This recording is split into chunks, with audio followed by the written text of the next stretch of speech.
Hello, welcome everyone. I'm Alexis Baden-Mayer, Political Director of the Organic Consumers Association, and tonight we have the great pleasure of speaking with Dr. Vandana Shiva. We are at the Growing Stronger conference, and so if you are on the conference website, you know exactly where you are. But if you're watching on Facebook, you are peeking in at a collaborative conference on organic and sustainable farming. This is undoubtedly the largest organic farming conference in the United States. It combines the Moses Conference of the Midwest Sustainable and Organic Education Service, the Grassworks Grazing Conference, the O-Grain Organic Grain Resource and Information Network Conference, the Iowa Organic Association's Midwest Organic Pork Conference, and the Fair Share Community Supported Agriculture Coalition's Organic Vegetable Production Conference. So this conference runs through Saturday, and it's not too late to join us here at the Growing Stronger Conference. So as I mentioned, we have Dr. Vandana Shiva with us today, joining us from India, where it is very early in the morning. So good morning, Dr. Shiva. Morning, Alexis. So glad you're with us. I'm sure there are very few people in our audience at the Growing Stronger Conference who don't know who you are. You won the Right Livelihood Award in 1993, and you've been on the world stage ever since. But not everyone may know that you are a physicist and that your PhD was on quantum theory. And it was only later that you then made a shift to interdisciplinary research in science, technology, and environmental policy, the work that you're known for today. I think it's a great compliment to the organic food and farming movement that a physicist who founded an organization to research the most important solutions to the most significant problems of our times, that this physicist settled on seed saving and seed sovereignty. So Dr. Shiva, please tell us first about your journey from physicist to seed saver and about Navdanya, the organization you founded in 1984 and still run today. So it is, of course, a very long journey. I was inspired as a little child by Einstein, and that's the reason I followed my path, physics. And quantum theory, of course, was invited you to go deeper and deeper and deeper. And 100 years later, you're still the same deep problems about the world. I was doing a PhD in particle physics, but it was about competition. And I wanted to understand, what does it really mean? So I went to Canada to do my PhD in the foundations of quantum theory on a thesis called Non-Locality and Non-Separability in Quantum Theory. Basically, unlike classical physics, where everything is separate, the quantum world of physics is about non-separation. Everything is interconnected. And I also had learned this from a movement I'd got involved in just as I was leaving for Canada, as I saw streams and forests disappear. And this was a movement called Chipko, to hug the trees. You know, the hug the tree movement started in my region in the mountains. And sadly, this year, the same village where it started has had a horrible disaster. You might have seen it on your screens in the Himalayas, the glacial melt, and then the floods and the destruction of dams, the dams that caused the destruction in terms of making the mountains more fragile. So I was walking both paths, and 84, we had protests in Punjab. I'd done my MSc honors in particle physics at Punjab University, so I knew it as a very prosperous, very peaceful state. And by 84, the military was being sent, and the Golden Temple had to be, the military had to be sent into the sacred shrine of the Sikhs. And it was basically the farmers who were protesting.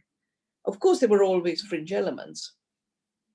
And I decided to look at why was there violence. Now, Punjab is where the so-called Green Revolution was first implemented. When you hear the word Green Revolution, you think it must be green, it must be very revolutionary. No, it's anti-green, and it's anti-revolution. It was called green, so it wasn't red. And and was basically moving chemicals into the third world. Punjab was the first experiment on industrial agriculture promoted by the World Bank, the Rockefeller Foundation, the US aid. And our prime minister of that time said, no, this is too big a shift and I'll experiment with it, but don't impose it. But they went ahead and imposed it. And so my book, The Violence of the Green Revolution, became a study of industrial agriculture and the recognition that these chemicals that are today called agrochemicals, plant protection chemicals, are all really derivatives of chemicals evolved by IG Farben and their partners, the Monsantos, the DuPonts, in Hitler's Germany to kill people in concentration camps. So I took a pledge. I'm going to learn and promote and practice nonviolent farming. No idea then, no word, no organic permaculture. All of these came much, much later. And then 87, I'm at a meeting where they say they want to own the seed, the Monsantos of the world. We're going to do genetic engineering in order to take patents on seed, and we need a world treaty, which was the WTO, to impose it on so that no farmer can save seeds. So that's the day I decided I would save seeds. The word itself, Navdanya, which means 9 seeds and the new gift, it came later. And I was taught this during a seed collection trip in a very remote tribal area where a tribal taught me the significance of 9, the Navdanya, the link between the cosmology, the biodiversity in our fields and our health. And I realized, I said, yeah, you can do a PhD, but the knowledge of our indigenous cultures, the ancient wisdom, is what has to be the teacher for each one of us to find our rightful place on earth. Wow, that's beautiful. So what is the significance of 9? Why 9 seeds? Well, 9, of course, is the highest digit. So if you want to talk highest diversity, it's 9. After that, you go back to 1 and 0, right? But also in Indian cosmology, we've had very accurate astrophysics for centuries, prediction of exact distances between planets, etc. And this was worked out with the 7 planets, but 2 shadow planets. So it's 9 planets. Our cosmos is 9 planets. So the highest diversity, the 9 of the cosmos, and also Navdanya can mean 9 seeds, but Navdanya can also mean the new gift. And for me, the new gift was reclaiming the commons of the seed, because the Monsantos of the world were now trying to declare this as intellectual property, like the big tech giants of the world are trying to declare our brain functions, our body functions as their intellectual property, to be manipulated by their machines and the algorithms, because that's the moment we are in with this new colonization, a digital colonization. So yeah, he gave me this lovely discourse in his field. I'd done the study on the Green Revolution, and I'd seen these monocultures of rice and wheat, rice and wheat, rice and wheat. And for those of you who've been trying to understand, why are Indian farmers on the streets for 3 months now? You have to go back to 1984, when they protested against the Green Revolution, and to 91, when globalization started to be imposed on us by the World Bank and IMF. And also in 94, those of us who had been studying these corporate written rules of trade and free trade and globalization got together as the International Forum on Globalization. And dear Gerrymander, dear Doug Tompkins is no more, we got together, created the International Forum on Globalization. And then when WTO came to the United States, to Seattle, we just organized and people showed their power. We shut WTO down in Seattle and films were made. This is what democracy looks like. So the 9 really is our diversities as people, our diversities as plants, our diversities as cultures, our diversities of the mind, our diversities in our skills. Basically, diversity is life and diversity is freedom. So Navdanya comes from defending all of that. That's beautiful. So, Dr. Shiva, you're the author of more than 300 papers in leading scientific and technical journals. You've written more than 20 books. Some of my favorites are Soil Not Oil, Who Really Feeds the World, and your latest is Oneness versus the 1%, Shattering Illusions, Seeding Freedom. And for anyone who's participating in the conference, you can buy this book at the Acres USA bookstore, and that's part of the virtual exhibit hall. So, Dr. Shiva, I'd love for you to give us an introduction to this important book. What is oneness? Who are the 1%? And where is the conflict? So, 2015 was the year of the Paris Summit. Most people, because, we are in a period where history is erased on a daily basis. We already knew in the late 80s that the climate systems are being messed up. We already knew in the late 80s that species are being pushed to extinction. And so in 1992 at the Earth Summit, 2 international treaties were signed. One was the Convention on Biological Diversity, and that played a very big role in introducing clauses through governments. I was working with my own Malaysia, Ethiopia, that genetically engineered organisms have an impact on biodiversity. Therefore, they must be assessed for safety. And there's an Article 19.3 that made it law to have biosafety. The only country that didn't sign that is the United States. Most of the countries of the world signed it. Most of the countries of the world have labeling of GMO foods. The United States doesn't.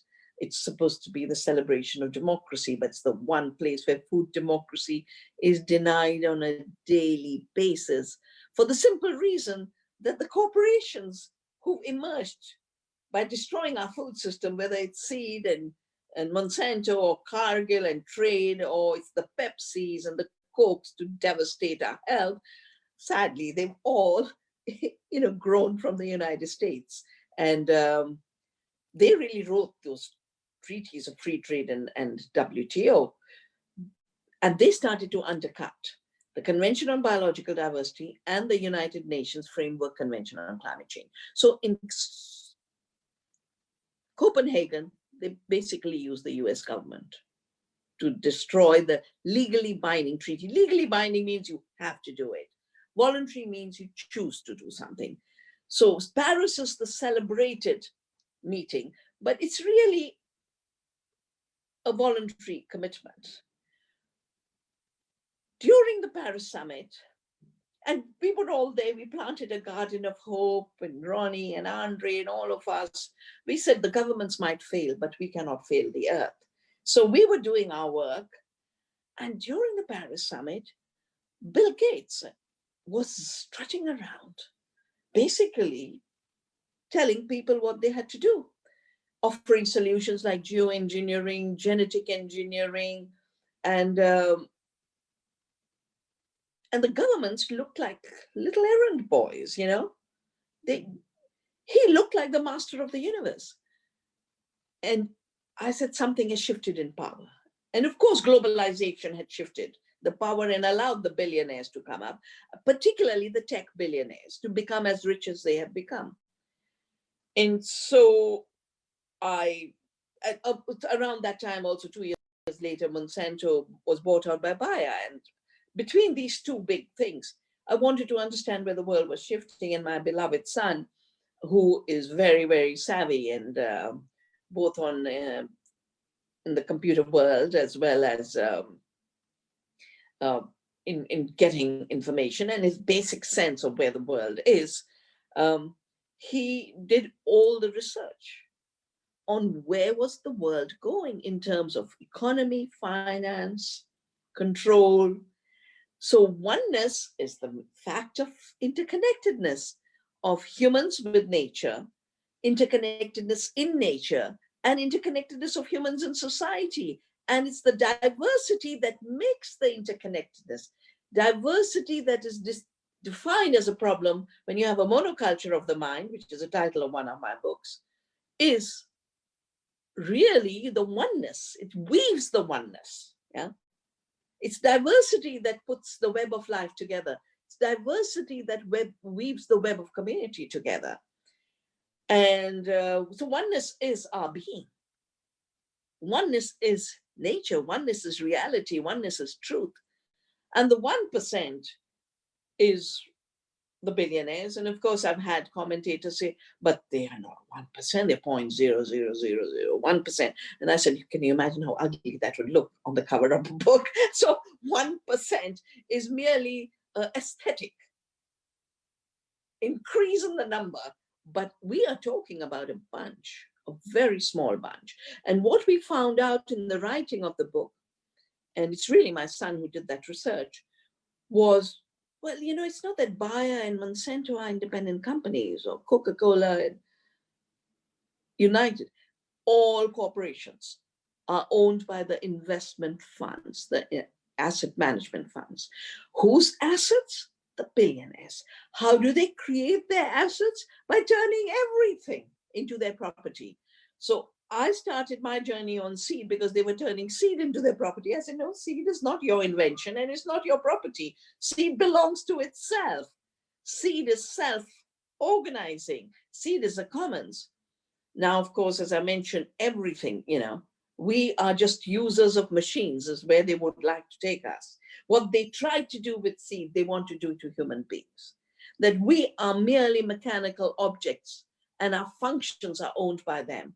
And what we think, what we do will be determined by them. And this is what is called the Great Reset. And, you know, this is not us saying they want to do this. It's them declaring to the world, we want to do this. And what Bill Gates was saying on stage in Paris is what he's written about in his new book, where he's promoting fertilizer as a climate solution. And my book, Soil Not Oil, showed that 50%, 45 to 50% that time, but it's clearly 50% of the greenhouse gas emissions come from a food system that is leading to giant farms, heavy use of fossil fuels and chemical fertilizers, large, long distance transport, heavy processing, packaging, all of that. And worse, instead of growing food in the Midwest or in India's farms, this Amazon is being invaded to grow GMO soya, which then becomes animal feed and biofuel. This is not a food system. It's a dysfunctional system. And as a dysfunctional system, it is destroying the Earth's climate system. It's pushing species to extinction. It's destroying the planet's health and it's destroying our health. And so oneness versus 1% is really the story of the tricks that have been played in the last 30 years to create the billionaires, and the tricks the billionaires want to play now to really end real food, real freedom, real democracy. That, nothing less than that. And that's why I want to pay a tribute to all of you who are in the organic movement, because you are not just growing real food, you are growing freedom. Yes. So your book came out in 2020 in the midst of the pandemic, and you were able to write an extra chapter. I presume most of it was written prior to the pandemic, but you were able to write an extra chapter just as it was being published. And I want to read you my favorite quote from that section and ask you to tell us more about it. You write, "The coronavirus pandemic and lockdown have revealed even more clearly how we are being reduced to objects to be controlled, with our bodies and minds as the new colonies to be invaded." Yes. So yes, everything that you wrote about in Oneness versus the 1% came into much starker relief once the pandemic and the pandemic response hit. So I think you were prescient in what you brought to the table. It became extremely relevant. Do you want to talk more about that, about how we're seeing, you know, the billionaires and the Bill Gateses of the world manipulate our so-called public health response to the pandemic for their own corporate profit agenda? So it was, I remember very clearly, I was traveling and I had to rush back to prevent being locked down outside India. And then I was locked down in India, and I was visiting my hometown in Dehradun, where we have built the Navdanya farm. And for me, it turned out that, the lockdown really made me come home in a deep, deep way. But when Chelsea Green, wanted updated and just a new chapter, that's the peak when things were happening. But also because it was the peak, material was being sent to me because I'd written that book. So often some of the details, you could never research it, it arrives at you on your table. Like, for example, I was working on seed, and then someone from Monsanto leaked me the papers on their wanting to take over water, where they actually had a plan that in the irrigation water would be chemicals. And it's only with the chemicals that their seeds would become active. And so they would own the water, they would own the seed, they would own the chemical. And I wrote a piece with this, and totally anonymous, just put in a mailbox to me. A lot of things arrived. Now, this much we know, and it's not anyone projecting this. This is all on record. There's a TED talk of 2015 where exactly the same being, that little corona with a crown, is behind our dear Bill Gates. And he's talking about how the future will not be nuclear bombs, but will be these microbes. It'll be a war against microbes. And then, of course, they have the little, simulation game in September of 2019, where again, they went through every process. But the facts are there before us of the tragedy of independent public institutions which should govern business and prevent the expansion of profit-making into spheres that are meant to protect the public good, like health, like the environment, like workers' rights and labor, and human rights. So we already have seen Bill Gates become the biggest controller of the World Health Organization. We've done a new book, a new report, an update, which is not my personal book, but really is a movement book. I invited everyone who'd written on different aspects of Bill Gates over the years, on his geoengineering, on his gene drives, on his encroaching into education, on health, on media, how he controls all of the media. And this report, for those of you who'd like to get it, is available free download on the Navdanya International website. And it's called Gates to a Global Empire. And now we find that the World Bank, which imposed the Green Revolution on us and destroyed Punjab and is at the root of the problems we are facing in agriculture, the World Bank then took the seeds of the farmers and put them in these gene banks. And they created a network around the world called the Consultative Group for International Agriculture Research. So they took rice and put it into Erie. They took wheat and put it into CIMMYT, wheat and corn, into the Mexican center. And then these became the gene banks for the industry to use the seeds, to use them, whether it was for genetic engineering or for industrial breeding, etc. Well, now Bill Gates controls the CGIR. He controls the seeds of the world. He's one of the biggest controllers of the Svalbard seed bank in the Arctic, called the Doomsday Vault.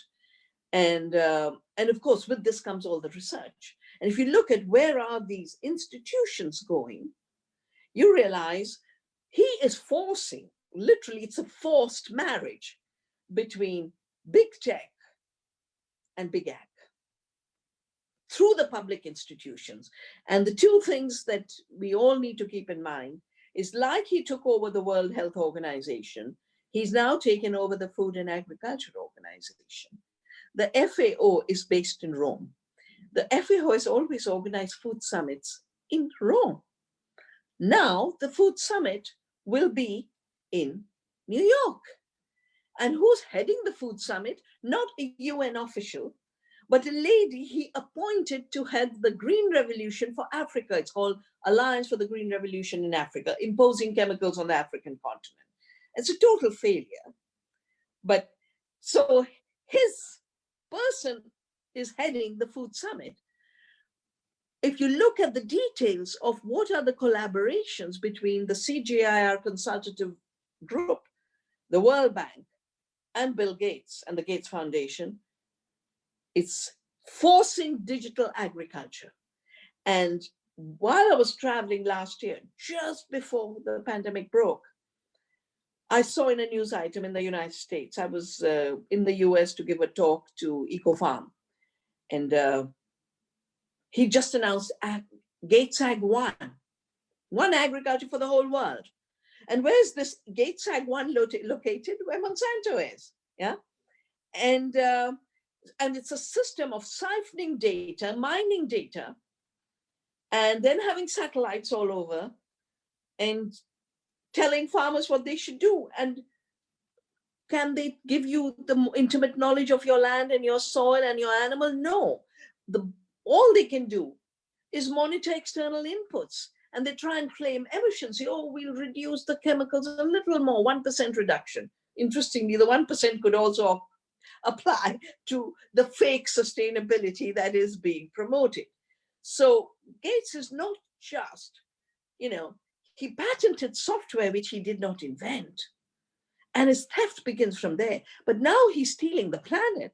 He is stealing our common good. He's stealing the UN system that was created after the wars to never allow the world to treat each other with inhumanity.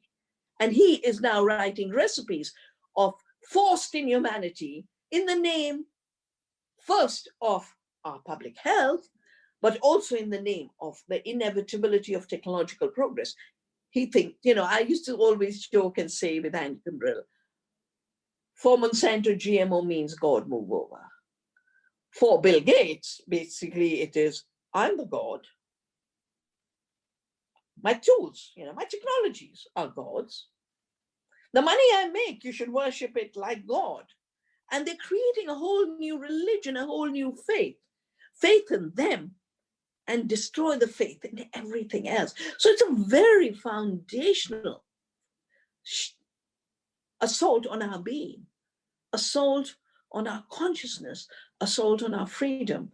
And, with the corona, of course, you can infect each other. But bad food, imposing bad food, he's got it wrong there. So it's through food we can bring his empire down. And that's where each of you counts. Because bad food is the reason people are dying. All the data shows that anyone infected with the COVID has a higher risk if they got cancer because of the toxics, at 7.6% higher risk. If they have diabetes, totally a metabolic disorder because of the destruction of the metabolism of our food and destruction of a metabolic relationship with the earth, that is 9.2%. And now he wants an impossible burger in which they have patents. Silicon Valley has patents on fake food. Among his climate solutions, and you can have a laugh on this one, he has a climate solution to make fake breast milk. Now, I can't understand how feeding your own baby with breast milk causes greenhouse gas emissions and how lab milk is supposed to be a substitute. We know health-wise for the baby, nothing is better than the mother's milk.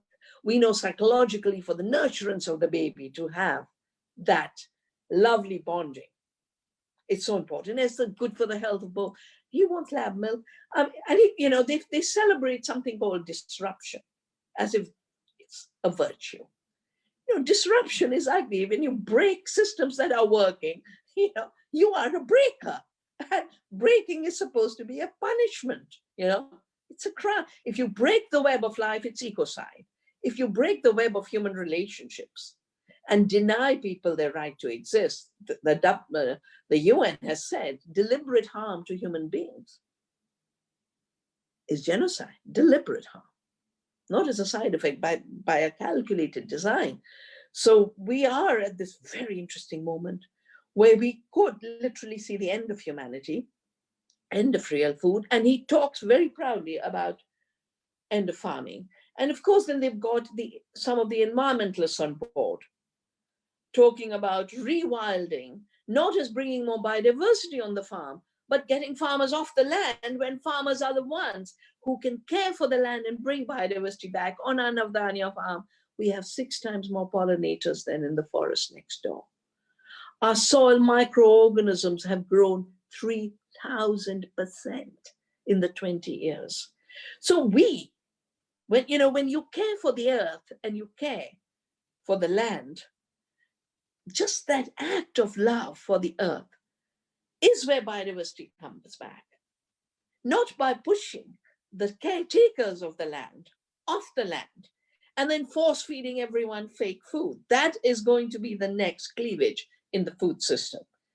And you all, as Moses, as the networks, as movements, and from what I've known over my many, many, many, many decades of working in ecological agriculture, is most people choose to be organic farmers. They're not there in a mindless way. They choose to be organic farmers. So now we have to choose to be farmers.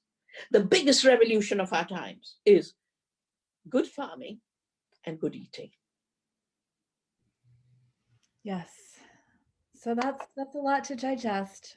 It makes, the false solutions that Bill Gates brings forward and the other billionaires and the institutions that they've corrupted and control, the false solutions are often based on real, actual good solutions. And I feel that in some ways, as an activist or a climate activist working in food, that we've been responsible in some ways for handing these things to Bill Gates. For instance, I became a vegetarian when I was 16 because I knew that the rainforests were being cut down to make way for cattle grazing, and that the industrial farming systems were polluting with greenhouse gas emissions.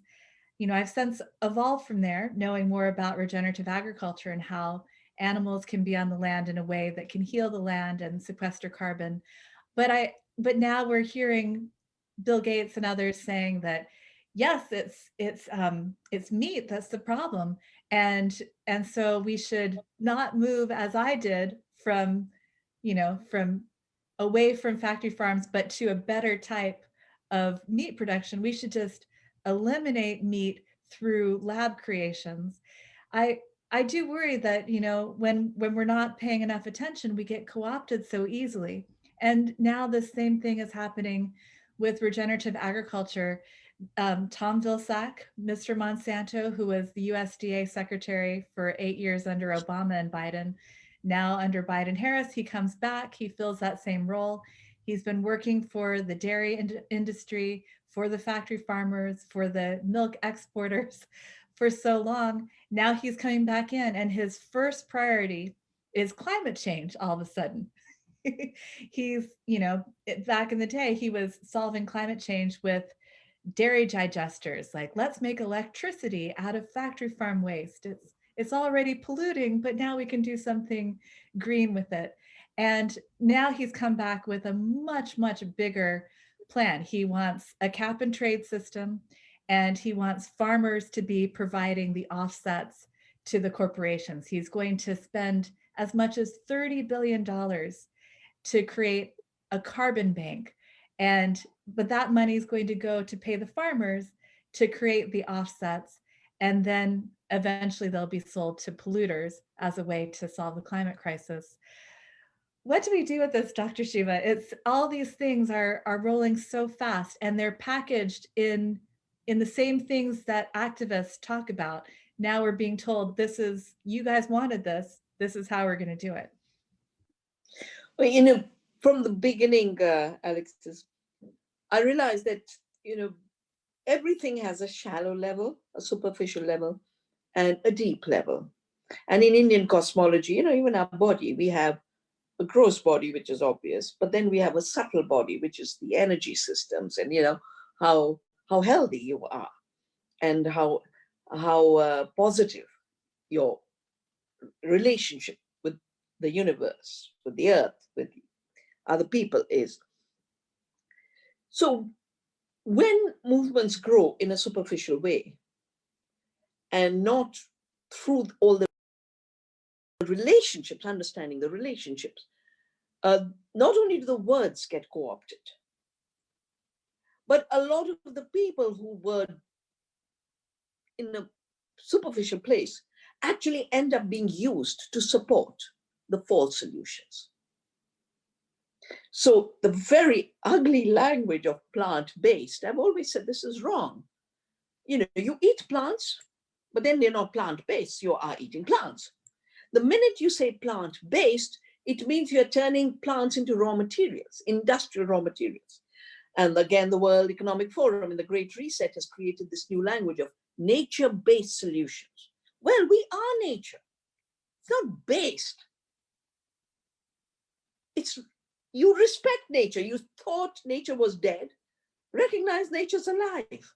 You thought you could abuse nature. Stop abusing nature. We don't need to continue the abuse now by adding based to the exploitation. So the minute you read based, plant-based, abuse the plants, violate the plants. Nature-based, continue to violate nature. Yeah. So, of course, the movements have given a direction. And now that direction, it's like the signposts are being changed and we are being asked to go in the wrong direction. So what do we do in this kind of moment? Already in my book, Soil Not Oil, written for the Copenhagen Summit, I had done a whole critique on carbon credits and carbon offsets as a solution. It's not a solution. In fact, because of this trading, pollution went up, greenhouse gases went up, the polluting billionaires got richer. I have heard many good people start to say, farmers are earning nothing. Let them earn at least something for the carbon offset. And I say, no, that's two violations. The first violation is we should all be standing with the farmers for a right and fair economy where they get the fair price. And my work in India is across so much diversity. So when I go to village markets, village hearts, there's nothing like an unfair price. A woman with 3 brinjals and 2 pumpkins can make a living. One woman can make a living with 4 vegetables because no one's cheating her. She's selling to neighbors. And it's a total circular economy. The wealth is circulating.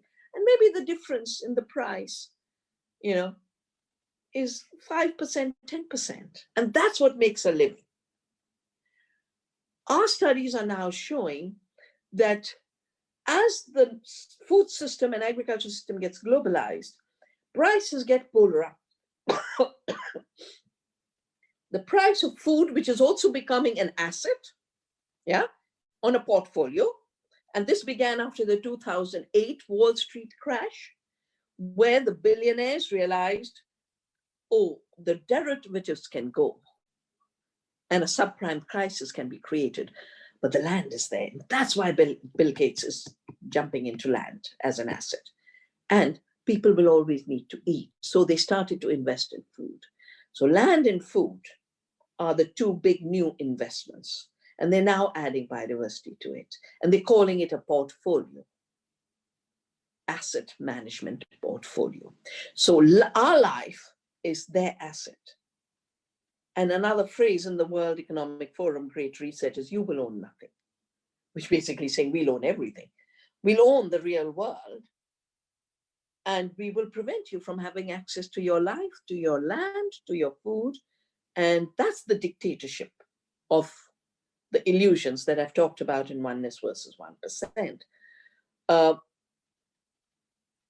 What do we do at this moment of co-option and the fact that every messaging is in their hands. Yeah.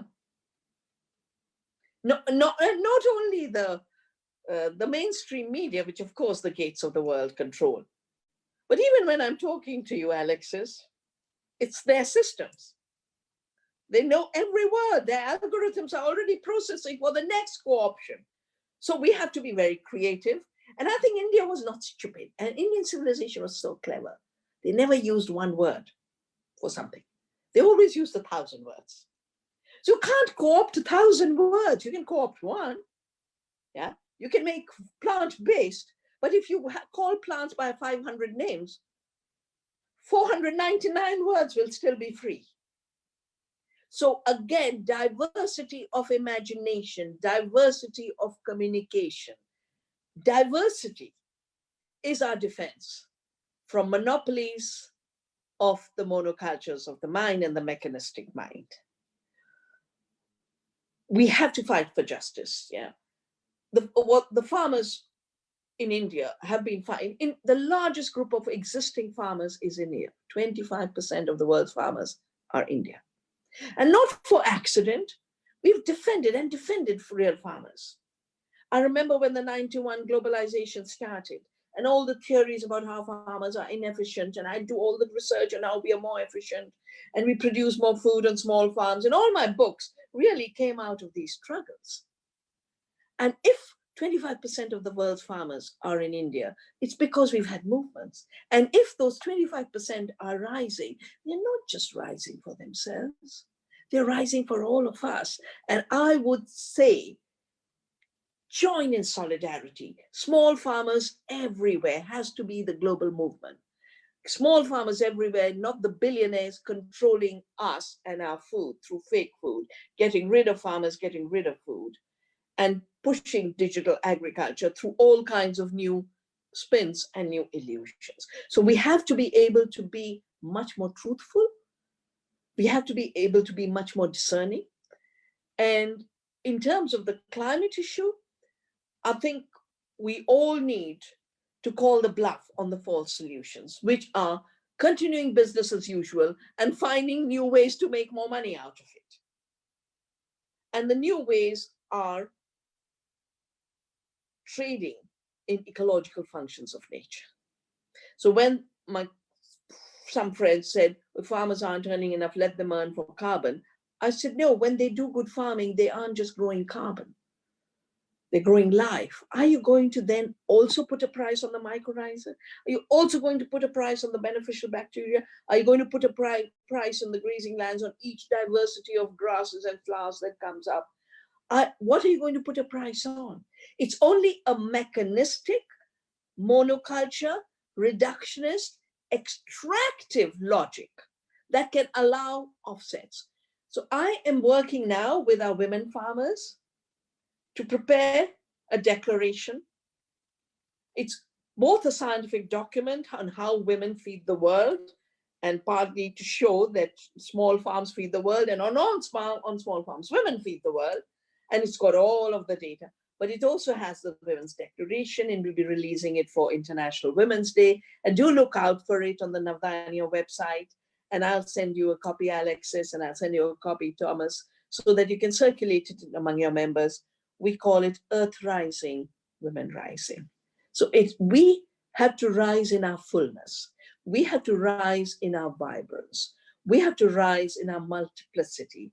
Diversity has always been the basis of life, but diversity is the basis of freedom. As long as you are diverse personally, as long as your communities and interactions are diverse locally, as long as our solidarities are diverse globally, the monoculture mechanistic mind of money making and the money machine cannot take over. Wow, that's exciting. I look forward to that. That should go global. I'm sure there are a lot of people in this network listening right now who would love to join in with your efforts there and act in solidarity. What is, on that issue, what is your thought about how people in the United States can act in solidarity with the farmers who are protesting in India right now? What's the best thing that we can do? I think the best thing you can do at Moses is have a common declaration, which is not just we support them, but basically say they're working for us and the earth. You know, shift them to become leaders of the world we need to create. But shape your actions where you are. You know, solidarity can be a passive kind and an active kind. Passive solidarity, oh, they're acting, I support them. But the mechanistic system and the digital police already has their algorithms worked out. You know, they went after little Greta. I don't know how many of you saw. Yeah, that the algorithms are ready for that one. Now, you have to beat the algorithm. And how do you beat the algorithm? By being more creative, more imaginative. And that means where you are, taking a similar pledge as what the farmers are taking. We will not follow the dead end road to industrialized, globalized agriculture. We will not be forced that way. We will stay free by staying autonomous, sovereign, and local and regional economies. We will stay free by shedding the agrochemicals and the factory farms, going into ecological agriculture and regenerative system. And I think our big work, you know, this is always a big debate. They're co-opting regeneration. Should we give up the word? If you continue to give up the words they co-opt, we'll have nothing left to speak about. You know, I want to tell you, I wear a big bindi. And I never used it because the popular message was it's about marriage, you know. And then I read the original text about what the dot means, you know. And the dot really embodies the universe, just like a quantum, a psi function embodies the potential. A seed embodies the crops that grow in our field. This little dot is how we can construct the world, because in Indian cosmology, everything again comes back to diversity. You know, you're not just form. You can be form, and then, you know, these are all the deities you worship in the temples. But you can be just sound. Om, just sound, pure sound, because the world is light and sound. Or you can be geometry, which is the yantras. And a yantra is combinations of circles and triangles. Different combinations, simplifying, amplifying, you know, different aspects of the cosmos, different energies. The highest being the feminine energy of creative power. And geometry, lesson 1, a line is a moving dot. A circle is a moving dot. So no matter what you want to create in the world, the dot creates it. And in this little dot is the world. Each of you is a seed for the new world we need to build. Each of you is a little dot holding the whole universe. So your smallness is your power. Bigness is the disease. You know, which is the cell that doesn't know when to stop growing? Just like the billionaires who don't know when to stop growing, even during the pandemic and the loss of livelihoods. They walked out richer by trillions of dollars. One day, Jeff Bezos made 14 billion, one day, by destroying economies.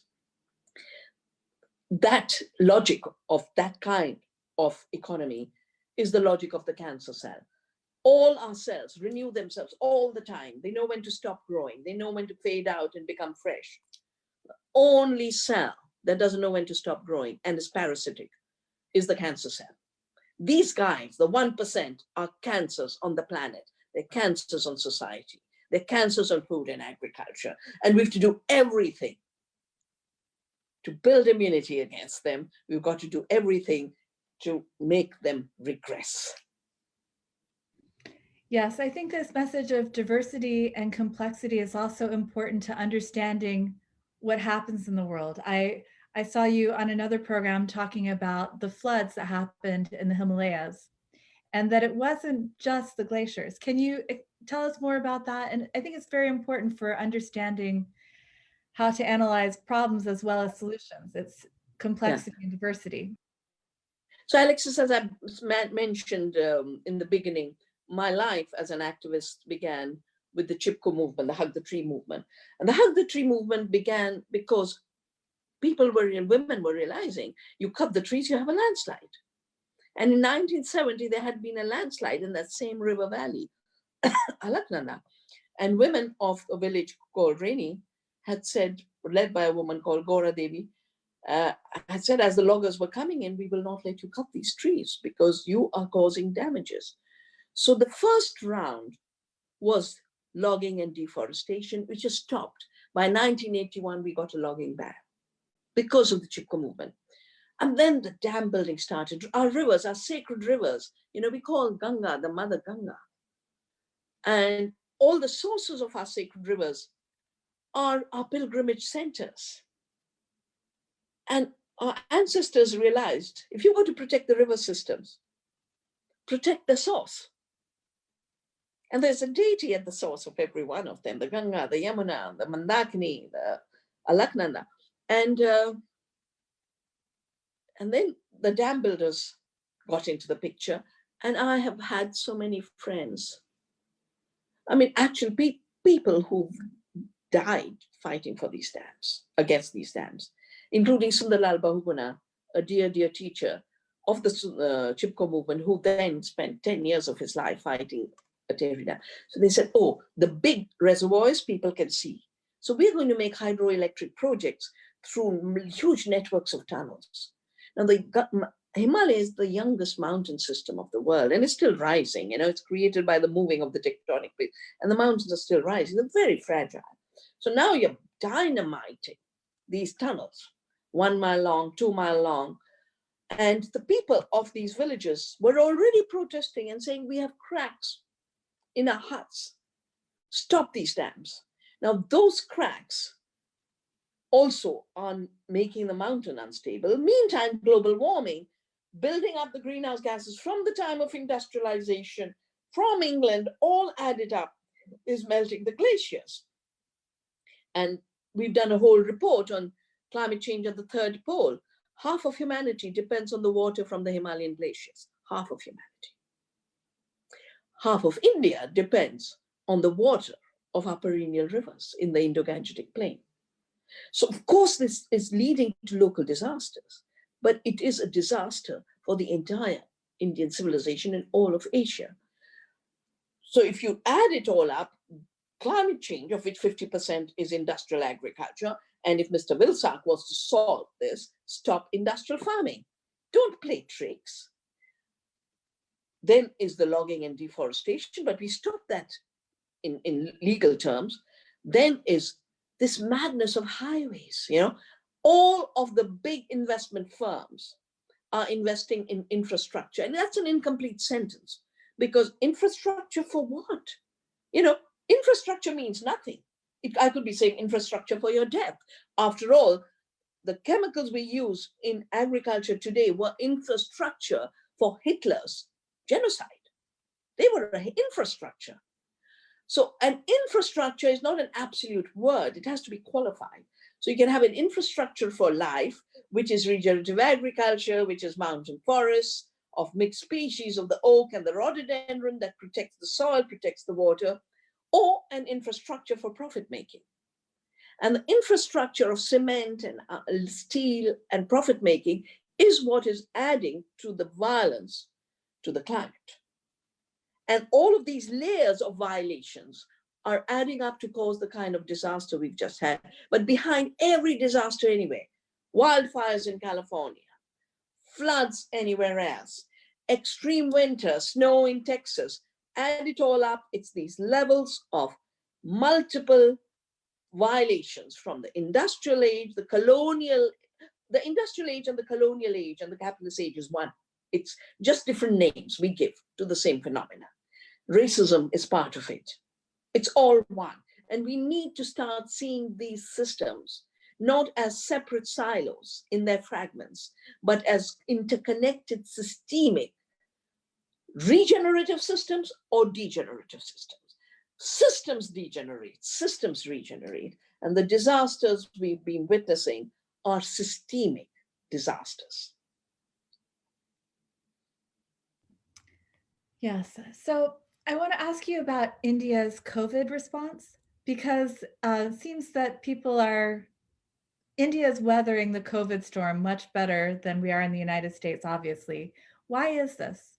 Does it have any, I want to know if it has something to do with food and farming in India. Do you think? Well, I think you could ask the same questions when, foreigners come to India.